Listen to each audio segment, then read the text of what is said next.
এত বেলা হয়ে গেল, রিনাটা এখনো এলো না। আজকে আবার কাজ কামাই করবে কিনা কে জানে। আবার বলছে পুজোতে বোনাস চাই। বোনাস না ঘোড়ার ডিম দেবো, এত কামাই করে আবার বোনাস চাই। বৌদি আমি চলে এসেছি। কিরে তোর এত দেরি হলো যে? কি করবো বলো, কালকে রাতে হঠাৎ জ্বর এসছে, তার জন্য তো আজকে আসতে দেরি হলো। হ্যাঁ, এই তোদের মাসে কবার জ্বর হয় রে?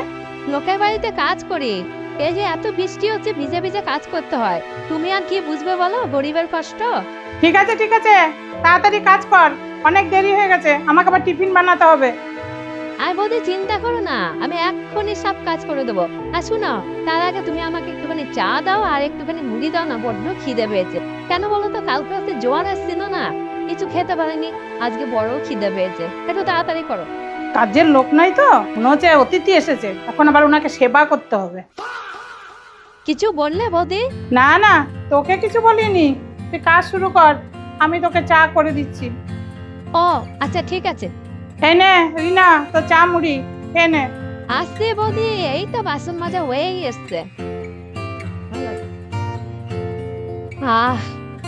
একটুখানি বসি। আচ্ছা বৌদি, চা মুড়ি খেতে খেতে একটু টিভিটা চালিয়ে দাও না, একটু দেখি। সিরিয়ালটা শুরু হয়ে গেছে, এই সিরিয়ালটা আমার আবার খুব ভালো লাগে। আবার টিভি চালাতে হবে? আরে তুমি চিন্তা করো না, আমি 1 মিনিটে তোমার সব কাজ করে দেবো। তা তুমি করতে পারো, তারপরে দেখবো প্রত্যেকটা বাসনে ভীমবার লেগে আছে। বৌদি আমার মনে হচ্ছে তুমি কি যেন আজকে একটা বিড়বিড় করে বলছো, আমি ঠিক শুনতে পাচ্ছি না।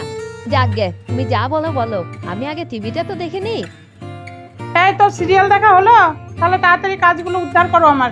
হ্যাঁ গো রত্না, আমি বেরোচ্ছি, টিফিন হলো? আর টিফিন? দাঁড়াও, মহারানী এখনই এলেন, কোনো টিফিন হয়নি এখনো। ঠিক আছে, আমি বাইরে খেয়ে নেবো আজকে। এই কাজের মেয়ের জন্যই আমি আজকে টিফিন করতে পারলাম না, মানুষটা না খেয়ে বেরিয়ে গেল। মা, কাজে মেয়েটা যদি এতই দেরি করে তাহলে ওকে ছাড়িয়ে দিচ্ছ না কেন? এই চুপ চুপ, ও বা শুনতে পাবে, তারপর আবার কাজে আসবে না, তখন আমার হয়ে যাবে অসুবিধা। তুমি ওকে বেশি মাথায় চাপাও না, তাহলে ও এইটা চাইবে ওইটা চাইবে। কিছু করার নেই বাবু, এখানে কাজের লোক পাওয়া যায় না, তাই ও যা বলে সেটাই আমাকে শুনতে হয়। তাহলে আর কি, ওকে ভালো মন্দ রান্না করেই খাওয়াও। বৌদি আমার বাসন মাজা রান্নাঘর পরিষ্কার করা সব হয়ে গেছে, তুমি তাড়াতাড়ি রান্নাটা করো।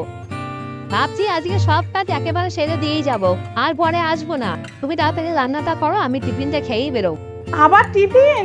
তুই এই মাত্রই তো চা মুড়ি খেলি।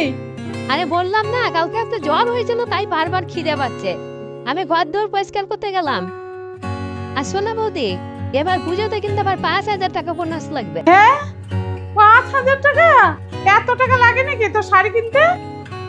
আরে শুধু আমার জন্য বলিনি, আমার বরের বলেছি, আমার ছেলের, আমার মেয়ের, সবার ধরেই বলেছি 5,000 টাকা লাগবে। আচ্ছা বৌদি, আমি বলছিলাম, তোমরা ওই যে রং করা তুলি দিয়ে গালের মধ্যে কি লাল লাল করো না, তারপরে এই চোখের উপরে, তারপরে যে ঠোঁটে, তারপর হাতে নেল পালিশ, এগুলো কিন্তু আমার সব লাগবে বলে দিলাম। এত কিছু? ঠিক আছে ঠিক আছে, ভালো করে কাজ কর, তারপর দেখবো। দিচ্ছো দিচ্ছো দিচ্ছো দিচ্ছো, আমি এবার সব পেয়ে যাবো। দিচ্ছো দিচ্ছো। এই, অত নাচানাচির কি আছে? যাও কাজ করো গা। ঠিক আছে দাদা বাবু। এই রিনা, আমার রান্না হয়ে গেছে, পরের বাসনগুলো যা যা হয়েছে সব মেজে দিয়ে যা। ঠিক আছে বৌদি, আমি বলছিলাম যে যে তরকারি পাতিগুলো বেঁচে গেছে সেগুলো আমি টিফিন গাড়িতে করে নিয়ে যাবো, ছেলে মেয়েগুলো খাবে।